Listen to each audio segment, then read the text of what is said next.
Okay, so when did your father enlist in the 42nd, or was assigned to it? Was he drafted? No, they didn't have to draft back then. The kids were more than willing. He actually went in when he was 14 years old, and they ran him out. He goes back at 17 in 1943, and they took him in as a 17-year-old. But you didn't need to draft these kids. They ran the registry. Because the girls they went into. Yeah. So do you know if he automatically went to the 42nd, or if he just moved around? No, he was assigned to the 42nd. Okay. Yeah.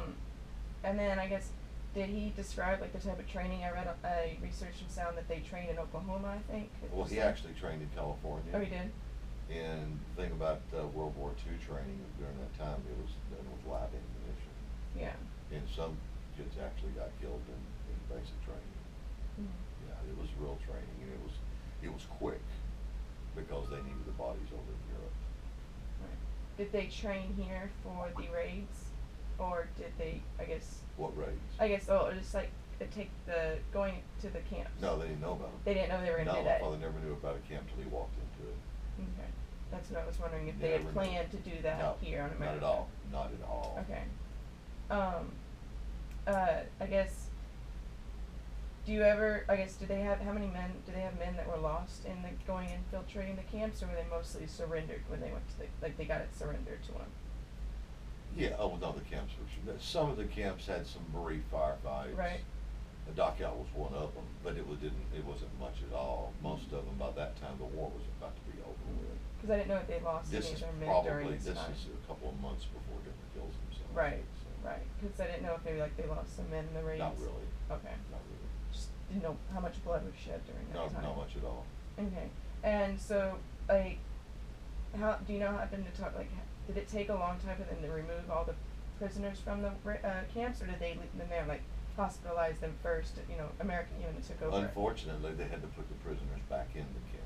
Just to have a place. Because a lot of them were infected with typhus. A lot of them were so malnourished that they really had to watch their intake. You can't take a starving prisoner and start feeding them immediately, because you can kill them that way. Right. They'll overeat, they'll kill themselves. So unfortunately, in a lot of the camps, they had to turn around and put them back in until they could find proper locations. You understand they're still fighting a war at this time. Right. And they didn't have any transportation for them or housing or anything. No, not really. No. Okay. That will come later, and that has a lot to do with the lack of knowledge of the camps in the first place. If they'd known about the camps, they'd have probably brought in 40, 50 trucks. But they didn't work out that way. Yeah, I guess I've always wondered did America give them the option, or did they, to bring them here to America? Not necessarily. They had to pay their own. Not necessarily, no, not at all. They just released them and said, okay, you can go back in. Jewish quota laws were still the same after the war as they were before. So a lot of them remained there in the countries. Yeah. Okay. And a lot of them tried to go back home, because you have to understand, a lot of the folks that were caught in places like Dachau, Bergen-Belsen, Buchenwald, those were in Germany. A lot of these people were Polish, they were Czech, they were Ukrainians, they were Romanians, they were Hungarians. And so a lot of them do try to go home. That's a whole other story, because they weren't welcome back home. Wow. So they'd already taken over their houses and things of that nature. Yeah, they didn't have anything in the houses. No. Yeah, or they're not there because they were bombed. Right. And a lot of them really started preparing to try to get to Israel. Yeah.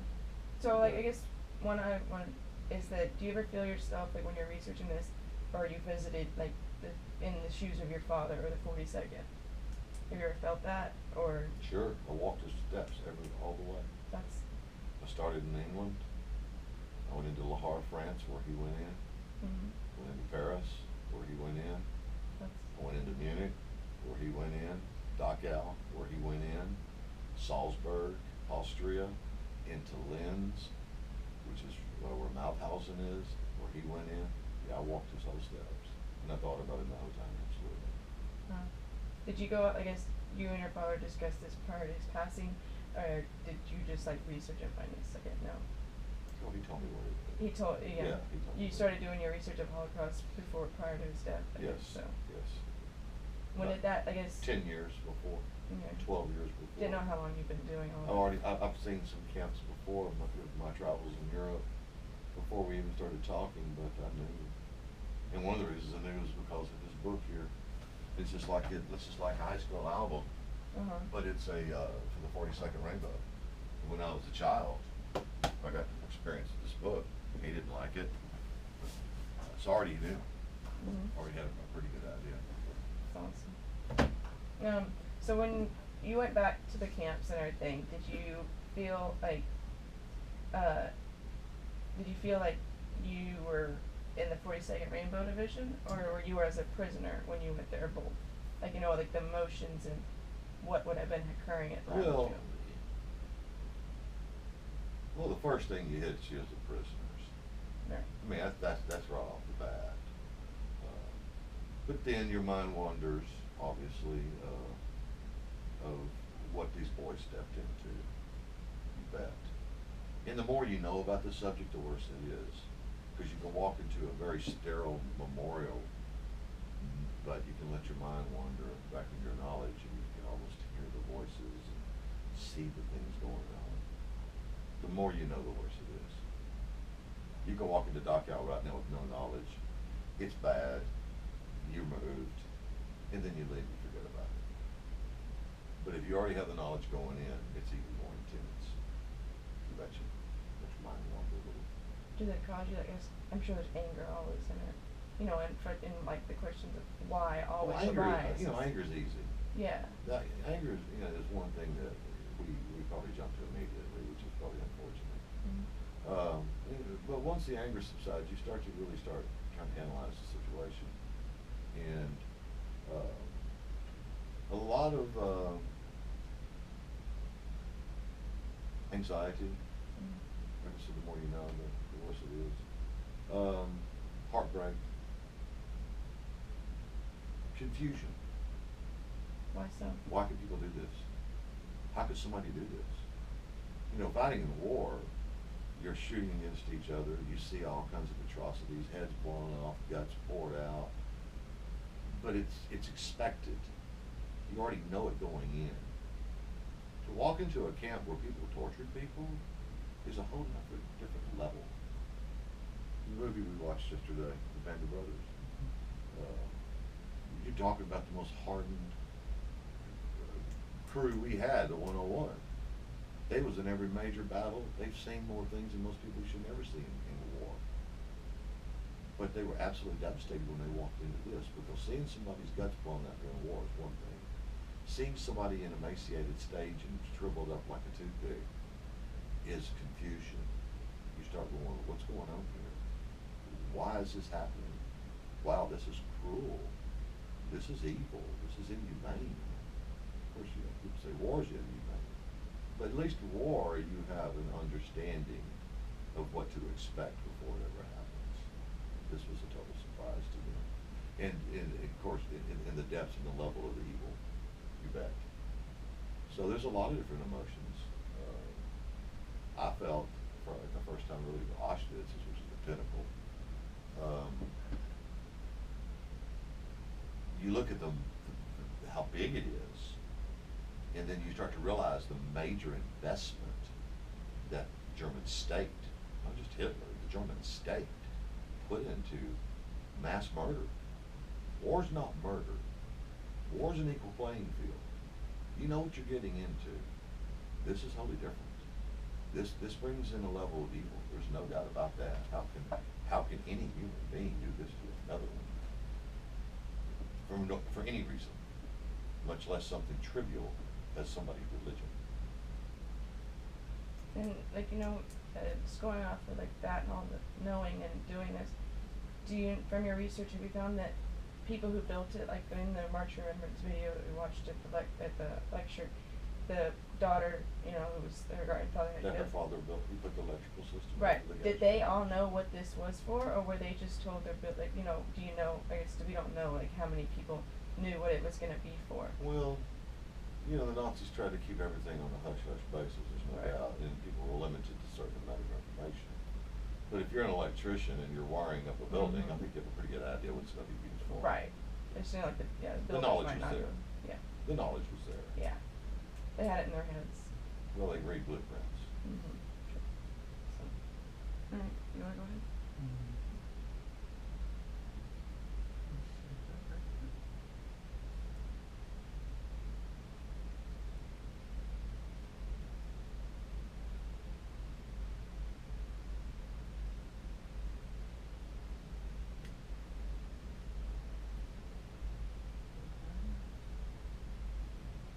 I'd like to begin by thanking you, Mr. Lawhon, for agreeing to doing this interview. I really appreciate it.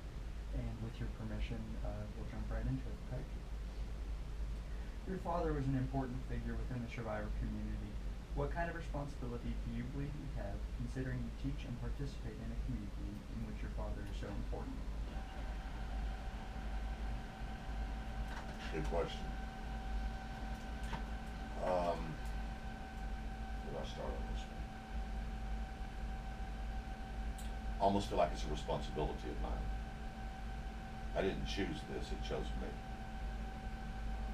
I don't like teaching this class. I've told you that many, many times.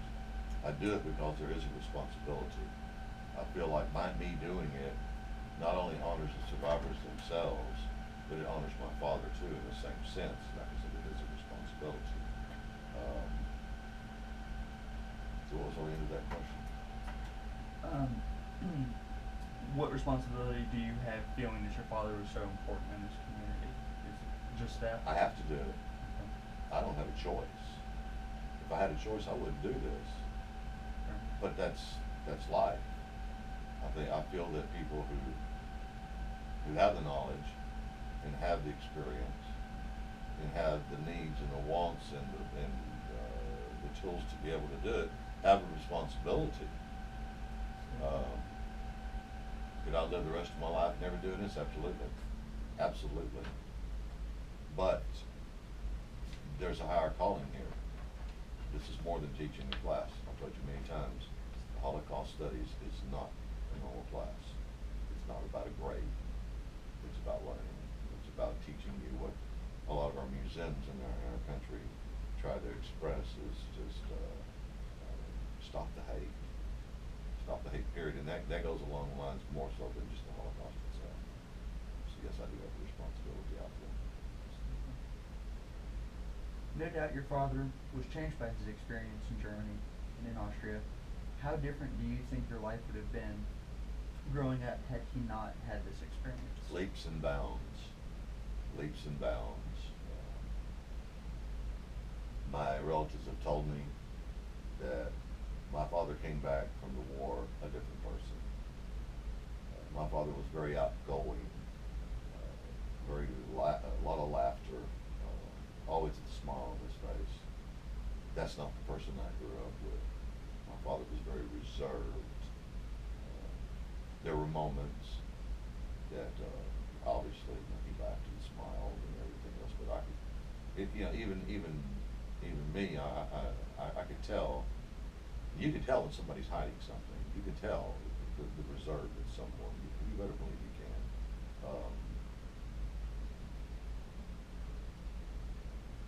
How would it have changed our lives? Oh, by being so reserved, my father had turned down many, many, many promotions because he didn't want the responsibility of that. He'd rather just do something routine. So be it. I think we would have had a closer relationship because my father did tend to wall himself off, not only from his children but from his friends also. Yeah, my life would have definitely been different. I would have been spending more time with my dad. We would have had more philosophical conversations, which we never, ever, ever did my whole life. Like most fathers would sit down and teach them. He didn't do that with me. Most things I've learned from other people from my own experiences. I don't fault him for that whatsoever at all. He is my hero, there's no doubt. But I have to share that with other people too. Because I am known as the son of an angel. And I get that from him. He is still unlocking doors for me today because of him being a liberator that most people normally yes, it did. It made a big difference in our lives. You know, a lot of times we talked the other day about this a little bit. You know, we always talk about the importance of the survivors' children and the baggage that is put upon them. Well, nobody talks about the liberators' children because it affected him to the point that it would change our relationship for the rest of our lives. Not until about 10 years before he died did we ever actually been able to have these conversations. So, yeah. You have made the Holocaust your main area of study. Can you recall a specific situation or event in which you decided to study the Holocaust? The study of the Holocaust would be such a significant part of your life. That's a good one. That's a good story. I think everybody has moments in their lives, conversions or whatever. I did not go at this for the right reason. I was an adjunct working all over Houston in 5 different schools, and I was trying to feed my family, and someone had suggested here that I teach a senior level class because they paid $3,000 for that class. I could make more money, so forth and so on. I already knew quite a bit about the Holocaust. That's one of the reasons I chose it. I would have to do less research in doing something from blind. And I told you the story, I think, before, that my first trip to Auschwitz, I find myself in the very back of the Auschwitz-Birkenau, behind the burning pits and the ash fields, and standing in ash fields, and coming to the realization that I did do this for the wrong reason. I had a conversion, probably, of the mind of Birkenau, that's when I realized that this is what I'm supposed to do, that I owe something for this, I owe people for this. And that's when I basically told myself, hell, I'll do this for free. And I scolded myself for the motive, the reason I got into it. And it's typical life. It happens to a lot of folks. Sometimes you don't realize what you're getting into until it slaps you across the face, and the realization, the light bulb effect goes on. And, you know, when you're standing in ash pits where thousands of people's ashes were scattered, and the ground doesn't compact because it's ashes instead of dirt, that was my conversion. I would say, here, you know, definitely, to where I really understand my purpose and why I do this, because not many people do this. And most people that, there's other young men like me that their fathers were there doing the same thing, and their fathers never talked to them, ever. So yeah, definitely, conversion is very good. Being a student in your History of the Holocaust class, I have seen your passion in teaching this subject. Of what value do you think the study of the Holocaust is to the up-and-coming generation of leaders and professionals? Like I told you earlier, it's not about the Holocaust. This is about stopping hate. This is about respecting human beings. This is about all being children of God. This is about dropping our prejudice and racism and our ugly views of other people because they look different, or their skin color is different, or their gender is different, or their religion is different. The Holocaust is just a tool to be able to use that. I think a lot of my message that comes out of my class at the very end really has nothing to do with the Holocaust. It has to do with human beings in general, of how cruel we can be. And also, being able to spot evil. You know, evil has been around this beginning of the time, and it will be here until the end of time. You remember when Dr. Bittner came down and we talked about the onlookers. We can't be onlookers. We have to speak out. It's the bottom line. Because if we don't, things of this nature. Nehemiah actually put a really good thing out. I don't know if verbatim, but you know, they came for the trade unionists, and I wasn't a trade unionist, so I didn't do anything. And they came for this, and I wasn't that. And finally, they came for me, and there was no one left to take up for me. That's exactly what I'm talking about. We should never get to that point. We can't be onlookers. We have to take care of one another. Period. Or things of this nature happen. And history tells you it happens all the time. It's happening presently right now as we speak. And the answer to this question may be quite similar, but as a student of of history, and even more so as a student of the Holocaust, do you see the upsurge in hatred and anti-Semitism in the world is moving toward another event in the Holocaust? If so, what do you think can be done by world leaders and professionals to prevent such an event? Onlookers. We can't be onlookers. We have to stamp it out as a mass right off the bat. When somebody like Hitler comes to power, he has to go away. And that's our job to do that. We can't stand by and go, well, it doesn't affect me. This doesn't work with me. Read it again, please. Do you see the upsurge in hatred and anti-Semitism in the world? No, I don't see it at all. I just don't see whatever went away, period. You know, anti-Semitism and racism has been around since the beginning of time, and just because you don't hear about it as much doesn't mean it's not in the heart of the people. A lot of time, racism and anti-Semitism is always under the radar, and what it takes is somebody like Hitler to be able to bring that out. Why was it so easy to bring out? Because it was already there. Do I see any difference today than then? Absolutely not. Look at the world today. You know, Jews are still being persecuted. You're starting to see the persecution of Christians, things of that nature. No, evil's still here. It's still here. It never went away. Is it getting worse? No, I don't think it's getting worse. I think it's still the same. I think things have really changed. Is that we as human beings, we try to, we don't like to think about bad things. We really don't. We don't like to think about our mistakes, and it's our fault, and this and this and this. But that's an onlooker mentality. Well, it doesn't affect me. Well, it will eventually. I'm going to do this to buy me a short period of time. Well, that time's going to run out, and you see this in any kind of abuse of this nature. You go back to slavery in the world, not just America, but in the world. The annihilation of the North American Indians here in our country. We don't have to talk about that, do we? We've shoved it under the rug. You want to get down to it, there were more people killed in the American Indian Holocaust than all the Jews combined since the death of Jesus Christ. There's a huge Holocaust. Do Americans like to talk about that? No, they don't.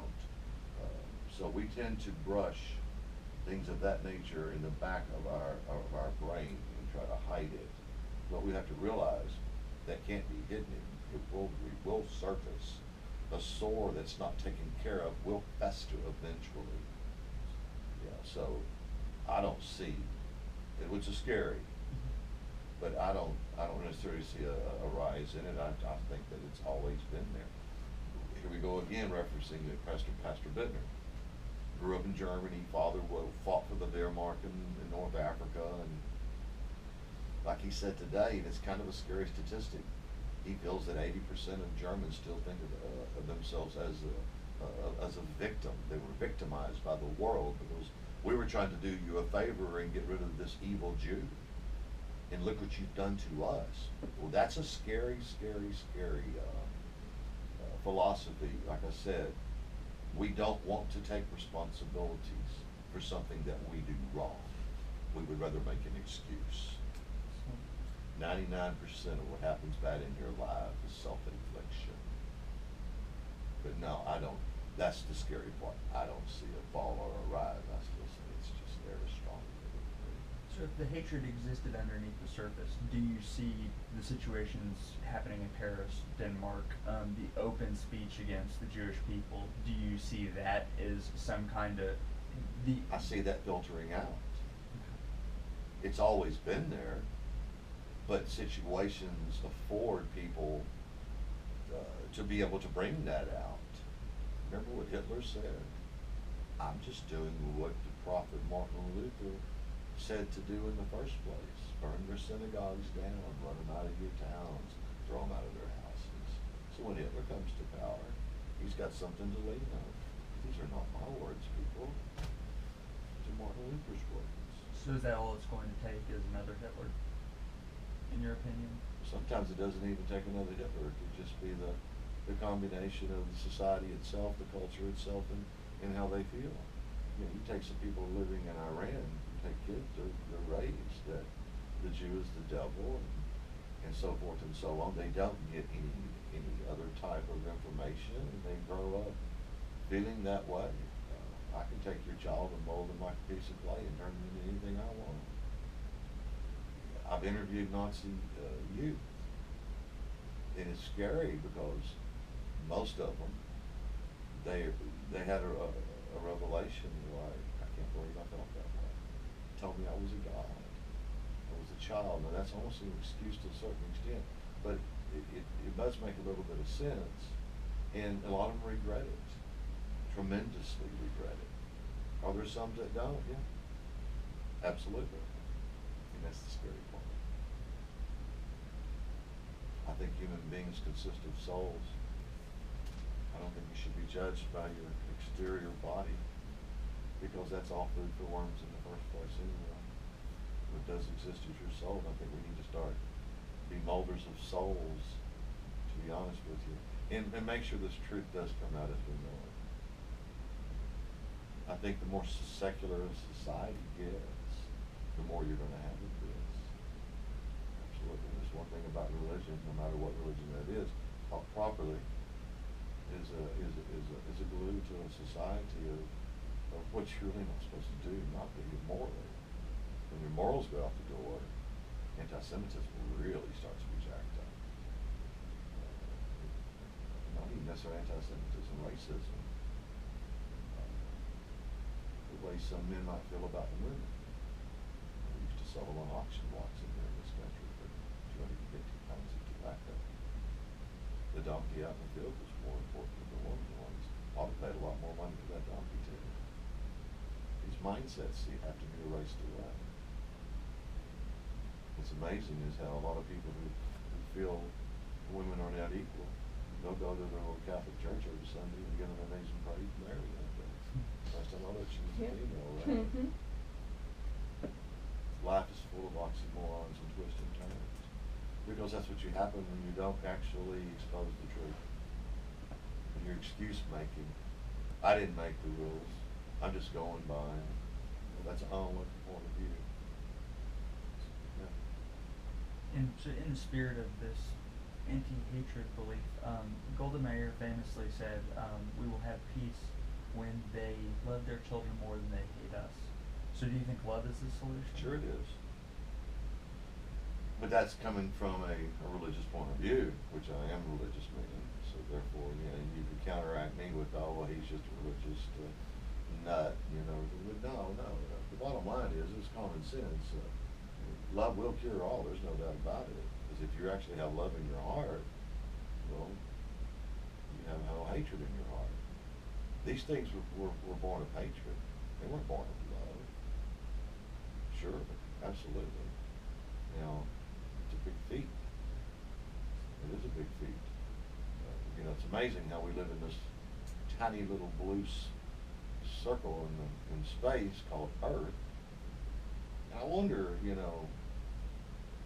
if there are others, or even say, a religious point of view, what do they think of us? How ignorant are we? That we go around killing and raping and robbing and just the evilness that comes out of us, when we're basically all the same, we're human beings. We just happen to be born in different parts of the world. It's crazy. Look at like I said, like the annihilation of the Indians. The Spanish came over and said, oh, these guys are pagans, and they'll do this and this, but that wasn't their purpose. Their purpose was to rob their land and their resources. You have to demonize your enemy before you do it.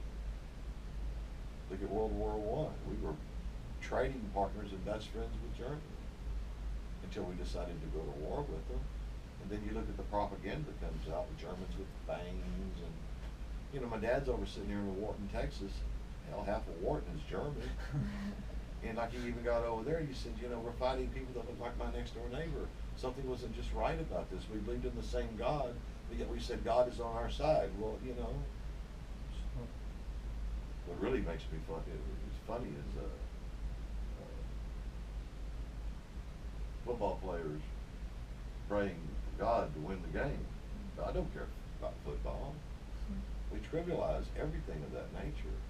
We got to use it on the big factors, the big things like stop killing each other, stop coveting. There's a thing called the Ten Commandments, and whether you're religious or not, If you were to go by those 10 commandments, you'd have world peace. It's just that simple. These are rules and regulations. Now, people say, oh, that's a religious point of view. Let's just go nature. These are nature's laws. If you start coveting, if you start jealousy, if you start adultery, if you start stealing and lying, that causes chaos and anarchy. It doesn't work. You have to get rid of the chaos and anarchy. And if you just go by just nature's rules, the 10 commandments are nature's rules. You really want to break down to it. Take the religious aspect out of it. They're just common sense. You go around committing adultery, you're going to have chaos in your life.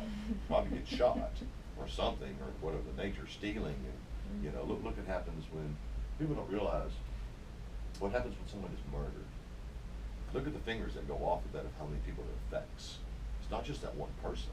And even on the person that, you know, the mother of the person, the brother of the person that committed the act, it affects them too. So, our actions, we don't realize, they're just, you know, they're huge. So. I really appreciate your time. You're welcome. Absolutely welcome. I have some questions that I've, kind of formulated from listening to. Is, I guess, as you've been speaking, I feel like that over the course of since the Holocaust occurred to now, that is it true that it's only improved on its knowledge and sharing of the incoming generations, you feel, or is it weakened at times? I think the knowledge has gotten better, obviously, because of technology, if nothing else, with your internet.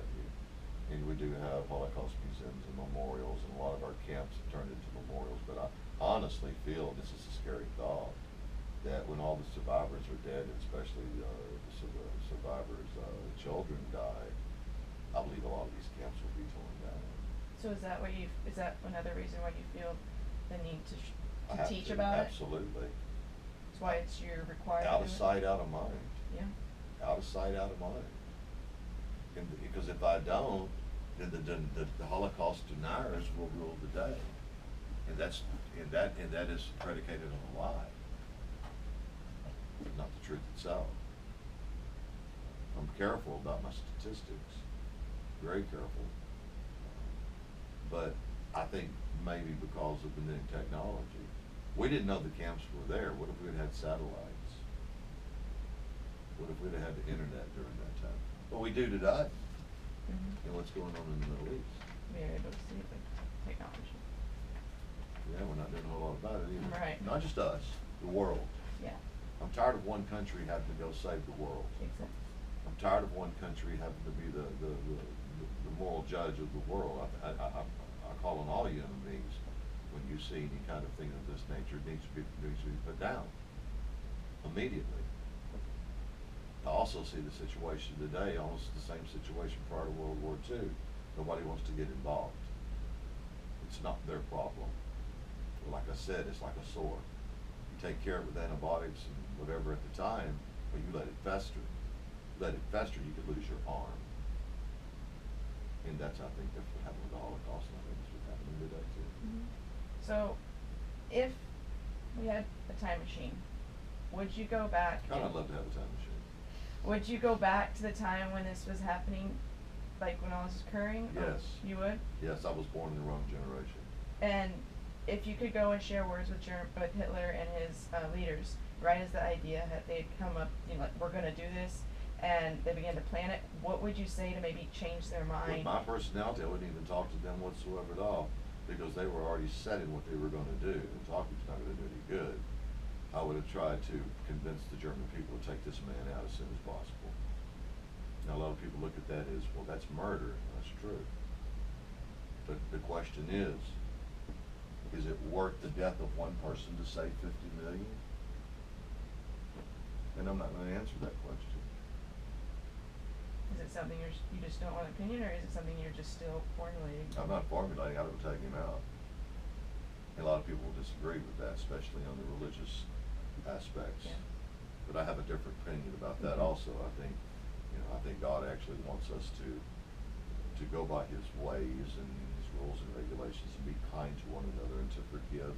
But God also gives us the ability to defend ourselves and defend our religion and what we believe in.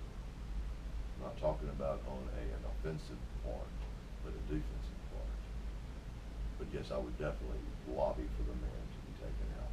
I unnecessarily killed, but exposed. But you gotta be careful, because you're dropping into a situation that people believed in him for many reasons, because of the economic depravity that was going through Germany.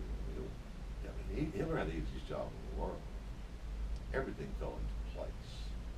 And that's a scary thought, because a lot of people get into, well, maybe that was supposed to happen. There's all kinds of philosophical views on that. But like I said, I keep using Bittner's words of the onlookers, because it really, really stuck to me. I grabbed that from him. There's no doubt about it. If the onlookers would have just, look at the Germans like Valkyrie, that tried to assassinate Hitler. It took them a long time to realize. I would like to see that realization come off the bat. There are leaders in the world right now that a lot of people think that maybe they should be scrutinized more than what they are. And I totally agree. But I don't know, we're just lazy, I guess. And we don't want to hurt someone's feelings, and I don't want to get involved. Well, that's how things like this happen. And it takes strong men and women. Not everybody's a leader. And the leaders have to convince the followers. I don't see where shooting a child in the back of the head and a 5-year-old little girl in an anti-tank ditch is going to save the world. It's obscene, and people should have realized that. I say the same thing about slavery in America. How can people say that blacks are not human beings? That's a lie, because they were smarter than we were. They knew. Well, everybody else is doing it. Well, yeah, look how that turned out. Sometimes you got to do the right thing. Sometimes you have to do the hard thing. Oh, yeah, I was born in the wrong generation. There's no doubt about that.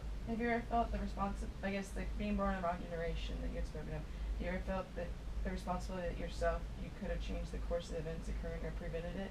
Or no, because you had said that they were set in a You'd be surprised what one person can do. Right. History tells you that. I would try. I don't know if I'll be successful or not. I can't predict that. But I know my own personality. And I think y'all know me too, probably. That yes, I would be one of the people that would try. It's a hard decision. It's easy to say when you have the knowledge of the context. Because if you're in Germany with no context and you don't know about the Holocaust, your mindset is different. It is totally different. It's easy to take care of people when you look at them and say, oh, I will feed your child. You'd be surprised what human beings will do in desperate situations. And Germany was in a desperate situation. I'm trying to make excuses to fashion by. But it's those, like I said, it was a perfect storm for him. It was a perfect storm for him. Any other time, he wouldn't have had a chance. But you had major depressions in Europe. The place was falling apart. Desperate people tend to believe fairy tales and lies. And I'll feed your child.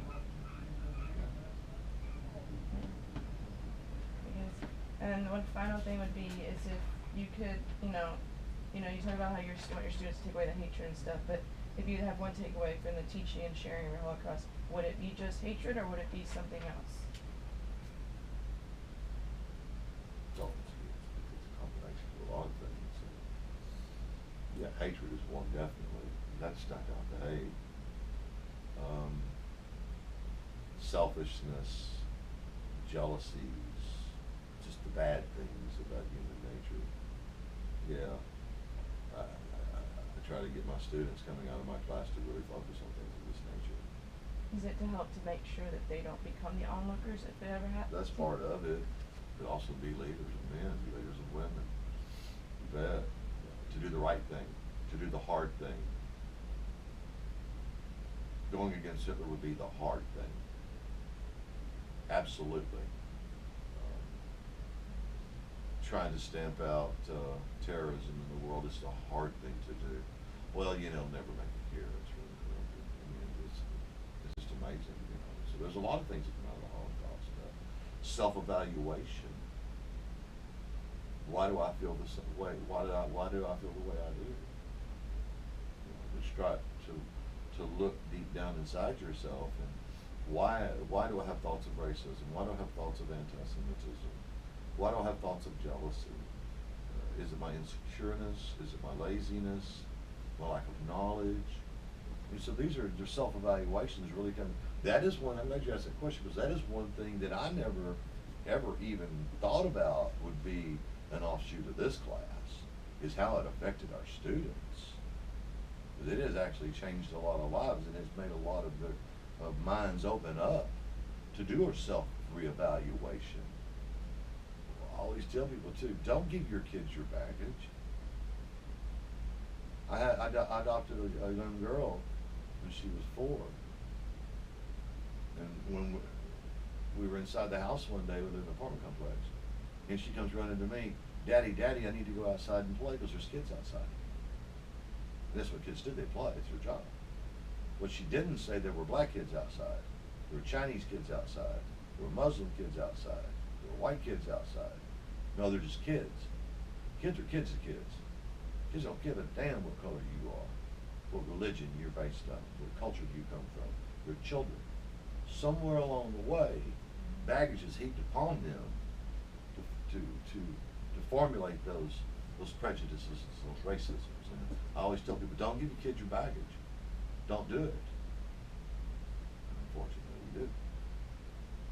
And that's what a lot of, I guess, the descendants of the German descendants feel, is that they have the baggage of their family members. Well, they do.